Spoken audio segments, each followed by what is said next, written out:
Peter B. Collins, News and Comment. It's Tuesday, January 2nd, 2018. We'll get used to that, I guess. This is our very first podcast of the new year. Welcome. It's going to be a wild ride. All kinds of seat belts and helmets are advised. And maybe even a motion sickness pill might help you from time to time. Gosh, there's a lot to cover here because I've been off for 2 weeks and a great deal has occurred. I'll do my best to dive in and give you a competent recap of what I think is important. Breaking news here at the start of the year, and we'll catch up on a few other stories as the week progresses. Also, I want to tip my listeners that I'm transitioning this year, and I'm going to be making some changes. I will continue to podcast, but off the air, I'm winding down my business activities, and I will focus on the podcast, and also I want to travel more. I'll be taking more time off.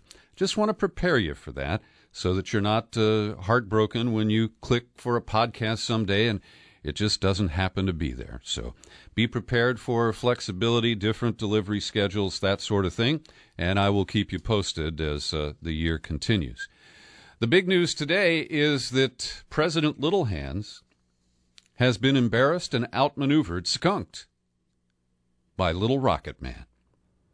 And, you know, I don't spend a lot of time with name-calling. I do like to call the Secretary of State Rexon Tillerson. But by and large, it's not my game. Other people are better at it than I am. Trump thinks he's really good at it. By calling Kim Jong-un Little Rocket Man, he thinks that that is going to enhance his own status in a bully-to-bully exchange.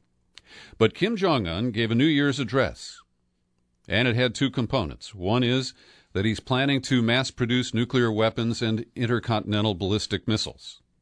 I have no idea where he gets the funds to fuel those projects, but that's what he is saying. But he also extended an olive branch to the government of South Korea. Kim Jong-un suggested that the countries open dialogue on easing military tensions and on the possibility of North Korea's participation in the upcoming Winter Olympics that are being hosted in South Korea. So things are moving quickly. The government in Seoul, South Korea, accepted the invitation and suggested that the talks could begin as early as next week in Panmunjom. That is the kind of peace village along the 38th parallel there, the demilitarized zone. But this could cut out Trump and China and Russia and any other parties who were hoping to become brokers in this burgeoning conflict. And so Trump, of course, took to Twitter, and he's taking credit for this. He's saying sanctions and other pressures are beginning to have a big impact on North Korea. Soldiers are dangerously fleeing to South Korea. Yeah, one did. Rocket Man now wants to talk to South Korea for first time. Perhaps that is good news, perhaps not. We will see. And it'll only be bad news for Trump if he gets cut out and his swagger and bluster and oversized threats become even more irrelevant than I see them as today. Now, the Winter Olympics in Pyeongchang begin in February, and currently the North is not planning to participate.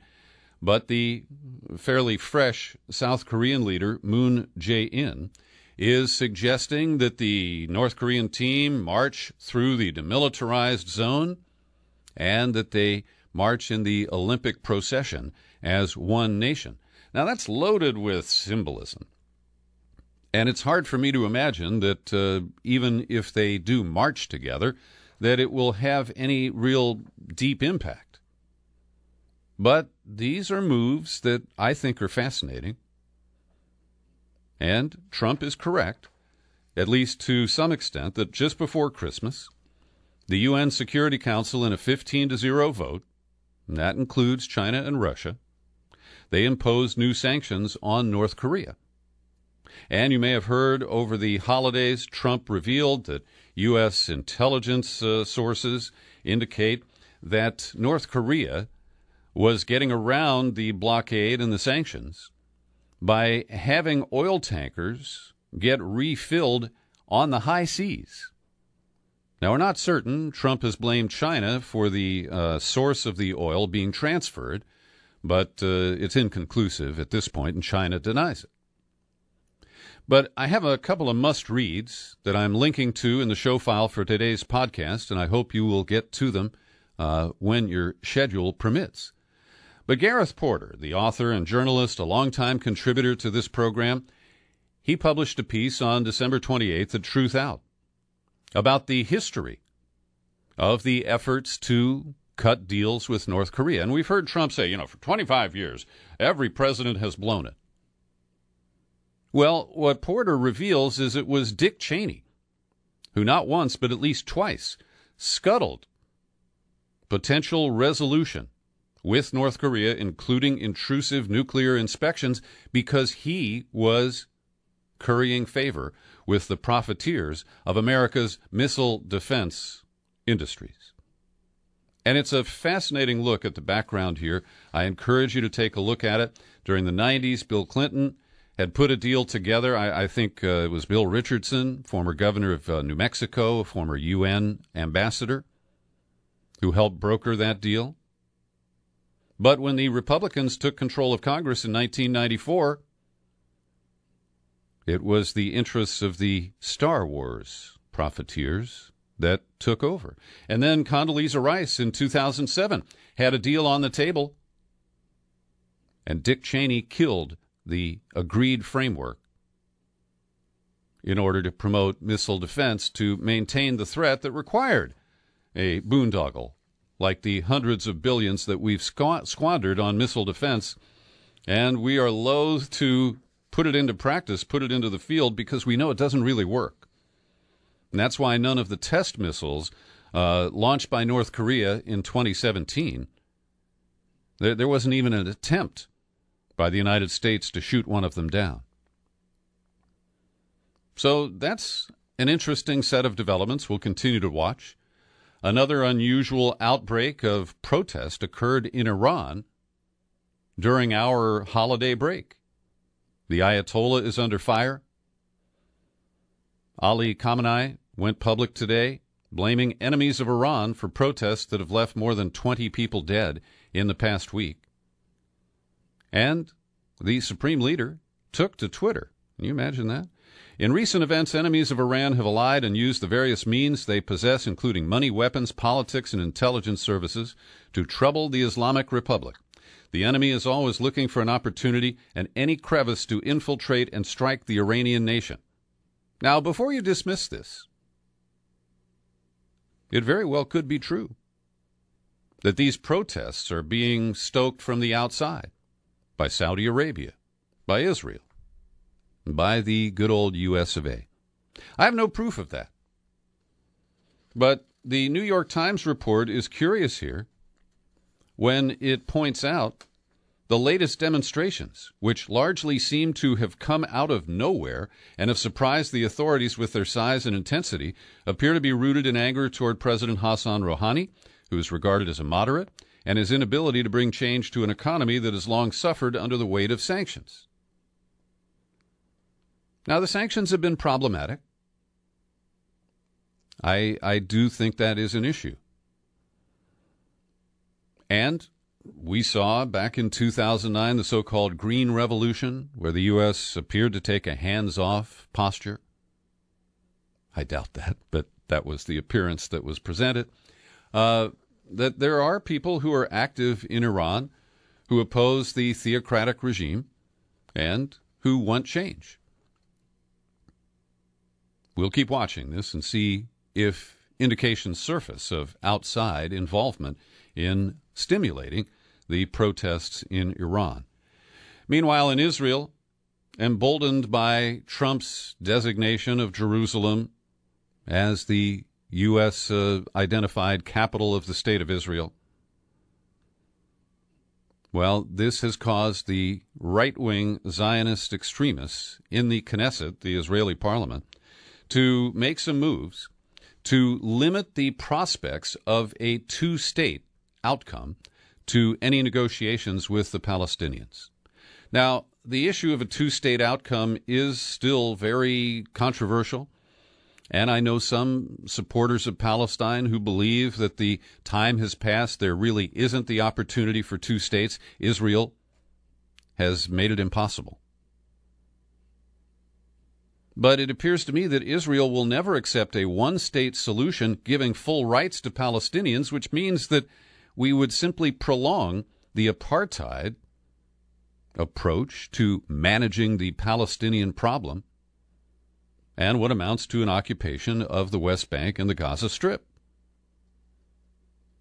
And so I leave it to the people of the region to work that out. I don't have a crystal ball or a preferred outcome here.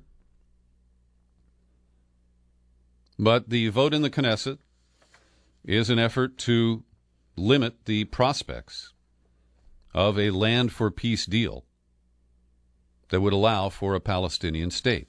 And Mahmoud Abbas, the aging leader of the Palestinian Authority, said, "We hope this vote serves as a reminder for the international community that the Israeli government, with the full support of the United States, is not interested in a just and lasting peace. Rather, its main goal is the consolidation of an apartheid regime in all of historic Palestine."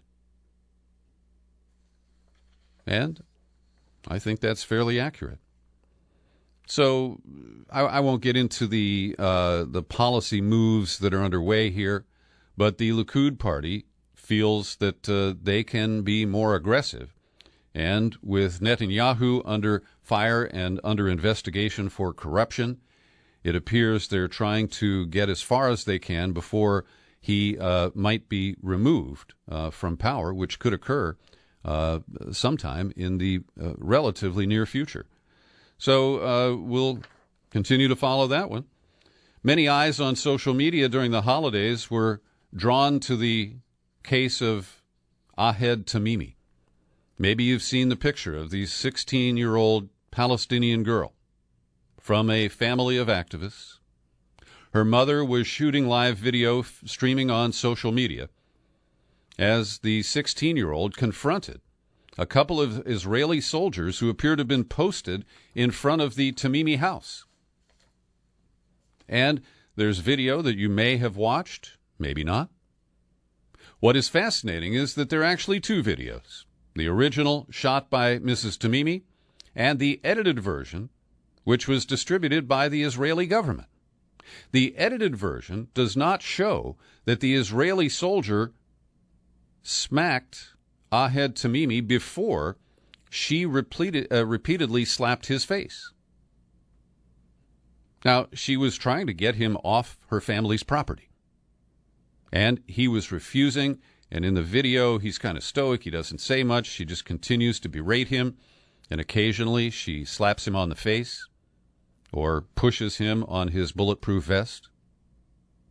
Now, the outrage in Israel is amazing, because there are many people who think that the soldier should have shot her and killed her. And there are others who rationalized other punishments for her, including suggestions of rape and other kinds of violence. And that outrage has led to the arrest of Ahed Tamimi, and they are throwing the book at her, not only for this incident, but prior events that she was not charged for in the past. So she's been charged with assaulting security forces, incitement, and throwing rocks. And according to a lawyer, the charges related to 6 different incidents over the past few years. And I hope that Ahed Tamimi becomes a real international icon, because I'm really impressed with the courage that she showed in this incident and the cowardly behavior of the Israelis who turned to a kind of mob mentality in reaction to an event like this is really telling. And I just want to note that both of the news accounts that I saw today from the New York Times and from Britain's Guardian incorrectly describe the edited video, not the unedited one. The opening paragraph of the Times report reads like this: "It is quite a video. A teenage girl, a keffiyeh over her denim jacket, screaming in Arabic, repeatedly punches, slaps, and kicks a heavily armed Israeli army soldier who faces her impassively, absorbing some blows, evading others, but never hitting back. Yeah, they make her out to be the aggressor. And of course, the frame of the occupation, the repeated violence that's been visited on the Tamimi family, I believe that this occurred only a short time after one of her cousins had been shot by a different Israeli soldier. Now, we never look at the big picture. These videos are used to stoke fear, anger, resentment, reprisal, retribution, vengeance. It is a parade of uglies. Glenn Greenwald has a great report at The Intercept, dated December 30th, following how Facebook is taking orders from various governments, starting with the State of Israel, which reports that when it requests that Facebook take down or disable the accounts of Palestinian journalists, protesters, and others, that Facebook complies 96% of the time. The activist collective Palestinian Information Center reported at least 10 of their administrators' accounts for their Arabic and English Facebook pages, followed by more than 2 million people, have been suspended. Studies show that many Palestinians get most of their news from Facebook. And so, if you silence the pro-Palestinian sources, they're only going to get pro-Israeli propaganda. And Greenwald publishes a whole list: Gaza Now, Radio Bethlehem, the Orient Radio Network, Ramallah News, a group of journalists who all have been banned from Facebook. And it's not just in Israel. During the holidays as well, the strong-arm leader of Chechnya, or the Chechen Republic, Ramzan Kadyrov, who is a repressive, brutal, authoritarian leader, well, he had 4 million followers on social media, Facebook and Instagram, both owned by the same company, and his accounts were deactivated at the behest of the United States government because he was recently placed on a sanctions list. And it's important to understand this. I think Facebook, tries to operate in a difficult environment, keeping various governments and different cultural groups happy while they try to allow as many people as possible to express themselves. But this kind of collusion, this kind of, it's often unreported. I'm glad that Greenwald told us about this. But it's quite concerning. And we'll continue to follow these issues. Every day I like to pause for a second and thank the people who support my work here at the Peter B. Collins Podcast with your subscriptions. Cynthia Clark just renewed her annual subscription, and let's see who else has been kicking in a few bucks here. Don Cisney, Jeff Lipinski, Julie Dupree, and Casey Condon. I appreciate each and every one of you and the contributions that you make every month via PayPal. And you set an example for people who, I don't call you freeloaders. I'm happy to have as many listeners as possible, and I respect that many of you may not have the financial wherewithal to kick in even $5 a month to Peter B. Collins. But if you are able, I want to reach into your heart, not into your wallet, and ask for your support to keep the podcast going. Just visit peterbcollins.com. When you see the menu icon, pull on it. It'll take you to the sign-up page. I think it says Become a Subscriber. And there you can choose $5, $10, $20 a month or our $50 annual subscription. Well, just before Christmas, here in the San Francisco Bay Area, the TV newscasters were peddling fear, and the San Francisco Chronicle posted a big story about how the FBI had protected us from a domestic terrorist who was planning to attack the tourist attraction in San Francisco called Pier 39. And the Chronicle's coverage caught my attention because in the very first sentence, they revealed the presence of FBI undercover agents in a sting, and we later learned that it was a Facebook post and a serial snitch that brought a man from Modesto, Everett Aaron Jameson, age 26, to the attention of the authorities. Then they put not one but two FBI undercover agents on the case. And Everett Jameson, who was booted from the Marines because he hadn't disclosed that he had asthma. He's a sad sack. He's lost custody of his two children. I don't know why. But he has been charged with attempting to provide material support to a foreign terrorist organization. And the FBI found letters that he had written purportedly in advance of a martyrdom act, where he said to the U.S. In general, "You have brought this upon yourselves. We have penetrated and infiltrated your disgusting country." They confiscated 2 rifles, a pistol, ammo, and fireworks from his home. And they told us the incriminating information from FBI agent Christopher McKinney. Jameson had espoused radical jihadi beliefs, including authoring social media posts that are supportive of terrorism, communicating with people he believes share his jihadi views, that would be the FBI agents, and offering to provide services. He's a tow truck driver, and I guess based on some of the vehicle attack incidents, he was imagining that he could be next. So then we learn how Jameson came to the attention of the feds. On September 19th, the FBI was tipped when an unnamed confidential source who has accurately reported to the FBI on national security matters in the past, that's a repeating snitch, reported suspicious posts on Jameson's Facebook account, and the source got a holiday bonus of $2,600 for turning that information over to the FBI. Then on December 11th, Jameson began to meet with these FBI agents posing as would-be terrorists.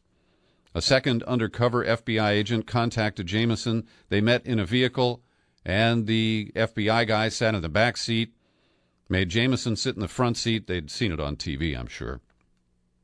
So anyway, what's fascinating is the undercover agents kept pressuring Jameson to take action. What about that trip we're going to take for Christmas? He replied by sending a map of Pier 39. And then he tried to back out because there was a blunder by the FBI. One FBI employee accidentally called Jameson from a Washington, D.C. phone number. And, of course, with caller ID, at least Jameson knew where that call was coming from. Apparently, that freaked him out. So later that same day, one of the FBI agents contacted Jameson, and that's when he tried to back out. I don't think I can do this after all. I've reconsidered. But for his thought crimes, for sharing schemes with undercover and provocative FBI agents, Jameson is charged, and if the past is any indicator, he will take a plea deal and spend 20 to 25 years in federal prison. Another notch in the FBI's set of victims of its domestic terrorism frame-up operations. And over at the FBI, I will note that former FBI Director Bob Mueller was not fired by Trump. We had Democratic leaders, including, it's the guy from Virginia, senator from Virginia, who is on the Intelligence Committee. I'm sorry, I'm drawing a blank on, and he's got the same name as the previous senator. Anyway, he kept telling us that, they were going to fire Mueller during the holidays. And we had thousands of Americans ready to take to the streets to protest this evil act that didn't occur.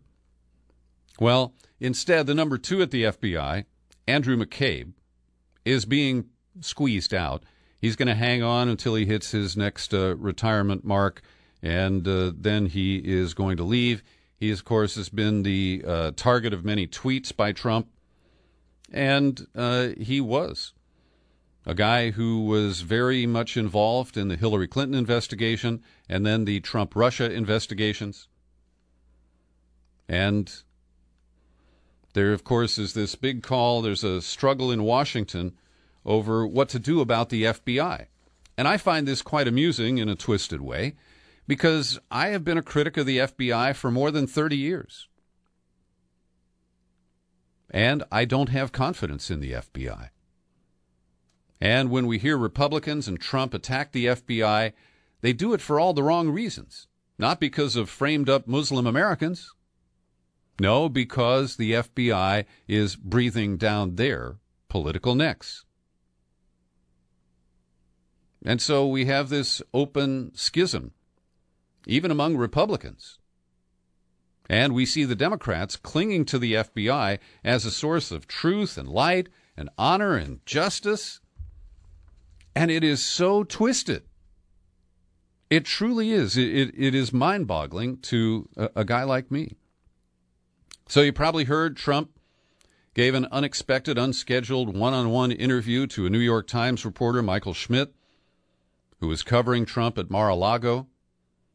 And after a golf round at the Trump International Golf Club, Trump sat down and talked 15 times in a half an hour. He said there's no collusion, no collusion, no collusion.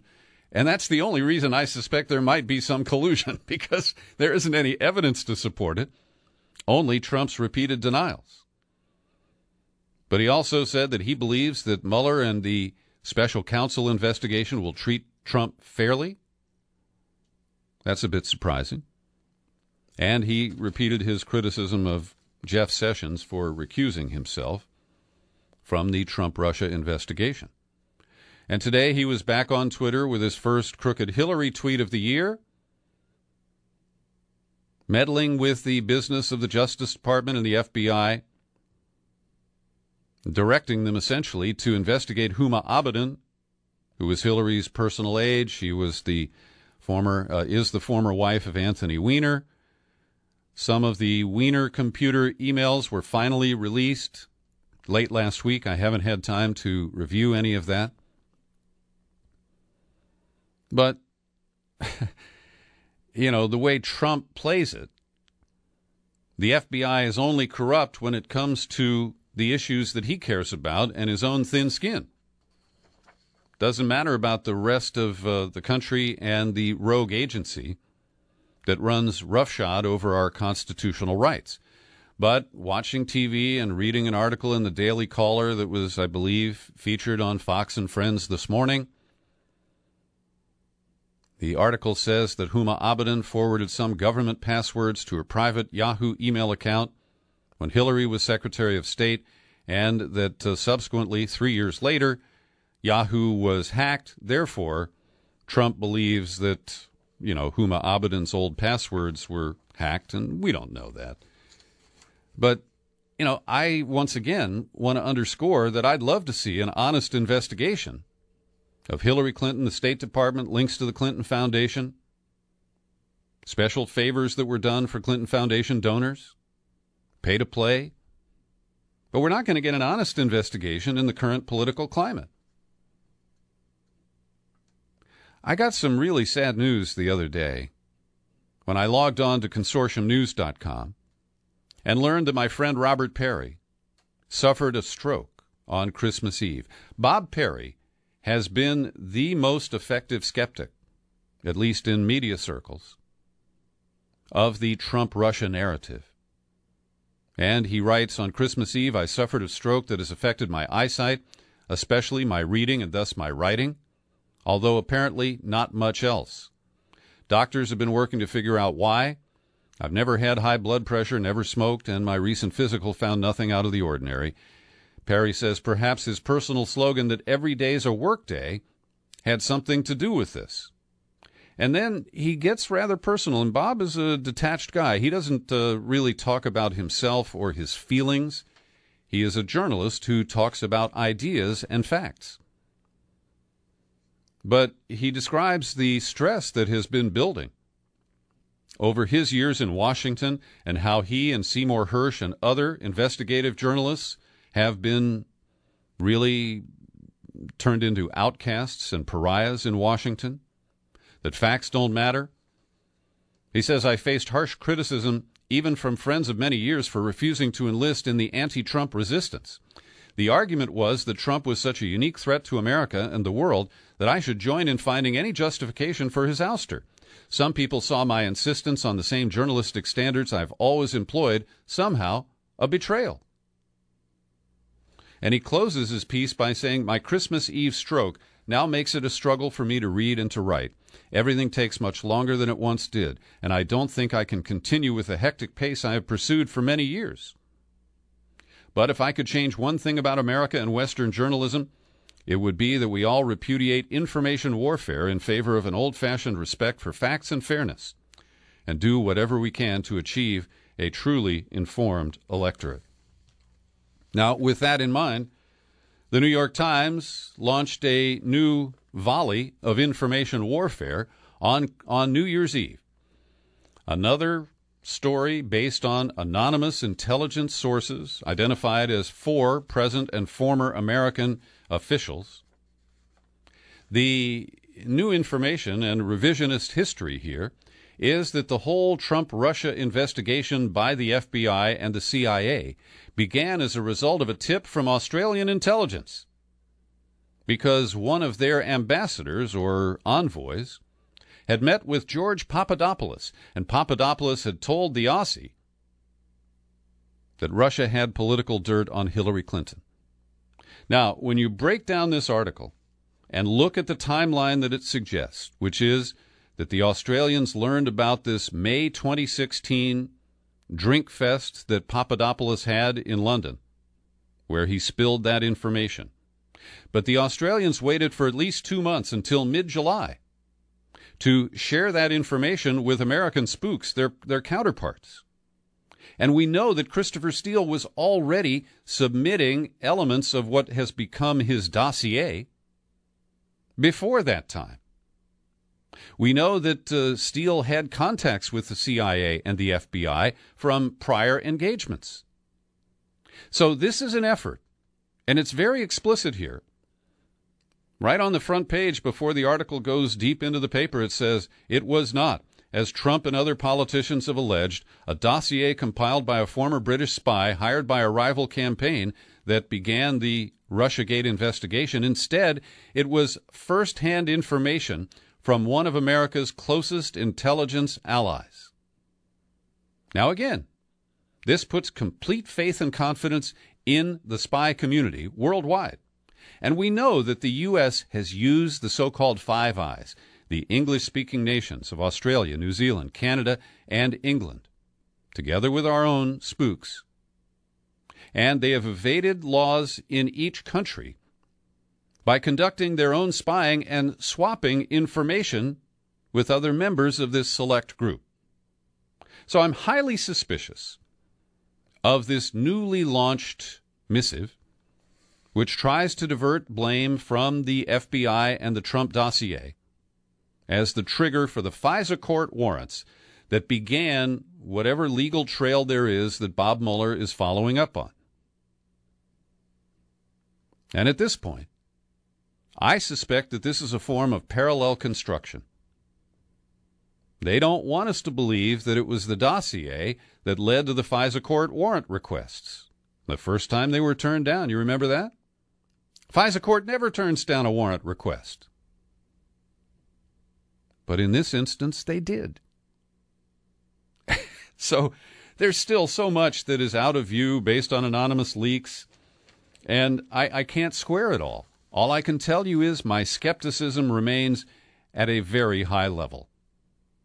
And here's an admission in the Times article. It is also not clear why, after getting the information in May, the Australian government waited 2 months to pass it to the FBI. Once the information Papadopoulos had disclosed to the Australian diplomat reached the FBI, the Bureau opened an investigation that became one of its most closely guarded secrets. Someday we may find out the truth about this.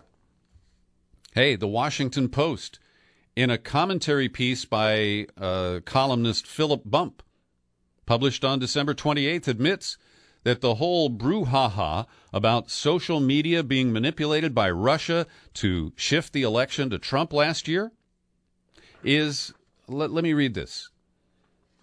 They go through a recitation of all the articles and the hype that was published, the targeting of users on Facebook described in various news reports as appearing to be highly sophisticated. Well, Phil Bump admits this. All that requires setting aside what we actually know about the Russian activity in Facebook and Twitter. It was often modest, heavily dissociated from the campaign itself, and minute in the context of election social media efforts.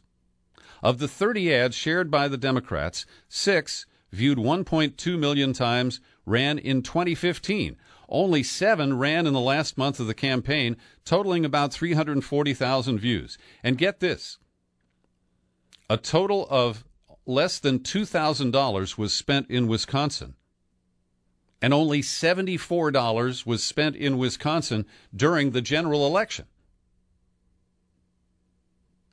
And I find this comforting because I've been very skeptical of these claims, as you have heard, perhaps ad nauseum, on the Peter B. Collins podcast. Now, this is a real disappointing one. As you may know, I've had several interviews over the past few years with New York Times national security correspondent Scott Shane. We argued about his book about Anwar al-Awlaki, but I have general respect for Scott Shane and his work. Until over the weekend, after the Times published a story not written by Shane called Republican Attacks on Mueller and FBI Open New Rift in the GOP. I referenced it a few minutes ago. Well, WikiLeaks revealed a series of emails between Scott Shane and P.J. Crowley. Now, I know P.J. a little bit. He used to be at the Center for American Progress. He was a reliable critic of the war in Iraq back in 10 years ago. But he went to work for Hillary as a top communications aide at the State Department. And after WikiLeaks started releasing the Cablegate, what were considered to be diplomatic cables, Scott Shane sent alerts to P.J. Crowley telling him which articles would be appearing and when about which cables. That kind of prior to publication collusion is completely unacceptable. And Scott Shane maybe should change that N in his last name to an M and become Scott Shame. I don't have time at this point to go into detail, but there is a must-read piece that was published by Rutgers history professor Jackson Lears over the holidays at the London Review of Books. It's entitled, What We Don't Talk About When We Talk About Russian Hacking. A quick quote here. With stunning speed, a new centrist liberal orthodoxy came into being, enveloping the major media, the bipartisan Washington establishment. This secular religion has attracted hordes of converts in the first year of the Trump presidency. In its capacity to exclude dissent, it is like no other formation of mass opinion in my adult life, though it recalls a few dim childhood memories of anti-communist hysteria in the 1950s. The centerpiece of the faith, based on the hacking charge, is the belief that Putin orchestrated an attack on American democracy by ordering his minions to interfere in the election on behalf of Trump. The story became gospel with breathtaking suddenness and completeness. Doubters, like me, are perceived as heretics, as apologists for Trump and Putin, the evil twins and co-conspirators behind this attack on American democracy. Responsibility for the absence of debate lies in large part with the major media outlets. Their uncritical embrace and endless repetition of the Russian hack story have made it seem a fait accompli in the public mind. There's so many more quotable gems in this article. Please find the time to follow the link at peterbcollins.com and check it out. I don't know about you, but during the holidays, my partner Kathy and I contacted our tax preparer with some questions about how we might take steps to avoid the impact in 2018 of the Republican tax cuts that were rammed through in late December. And it is stunning to see that even professional tax preparers cannot get solid information on how the new tax law works. I operate what's called a pass-through entity, a sole proprietorship, and the new law gives us a 20% across-the-board deduction Only nobody knows whether it applies to gross revenues, net revenues after the existing deductions, and whether they tinkered with any of the deductions that are currently available to pass-through entities. And likewise, many people went to their county or state offices or got online and made tax payments in advance, hoping to be able to deduct them against their 2017 income. It's unclear if any of that will be allowed because, well, nobody knows what's actually in the fucking tax law. It's just so irresponsible and reckless to try to operate in this manner. And we'll see more of that coming up in 2018. And finally today, prohibition is over in California. Cannabis is now completely legal. You can grow it, you can buy it, you can smoke it. And I, for one, consider that progress. Jerry Frescia, our listener in Italy, points out that it's still illegal under federal law, and there could be crackdowns on, people who participate in the cannabis economy in some way where it is legal at the state level. But it's better than outright prohibition and continuation of the black markets. Thanks for listening to my extended news and comment podcast today. And Happy New Year to you. I'm Peter B. Collins. Happy trails to you until we meet again. Happy trails.